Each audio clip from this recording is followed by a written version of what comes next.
قالوا نزلني هنا واستناني بعد الكمين. نزل عدى الشارع الثاني، تجاوز الكمين، رجع، كان الضابط بيتابعه. خد يا غالي تعالى هنا، فين بطاقتك؟ خد بطاقته. ده كلام الضابط. الضابط احتفظ بالبطاقه بعد الوقت. انا بقول لك اهو في الاستيقاف تاخد منه بطاقته عشان تتحقق وتصرفه. الضابط خد، بيقول كده، خدت البطاقه منه. هو المتهم راح حاطط ايده في جيبه، مطلع منديل ابيض حطه على فمه والقى به، خرجت منه لفافه حشيش. عاوز يخلق التخلي الارادي. ماشي معايا كده؟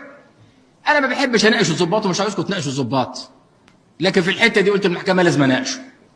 لما جه الضابط قلت له انت وقفت الواد قدامك ليه؟ قال لي عشان اكشف عنه. قلت له وايه الاصفر عنه الكشف؟ قال لقيت الشبكه ساقطه. اجابه مش مقنعه، مش كده؟ قلت للمحكمه بقى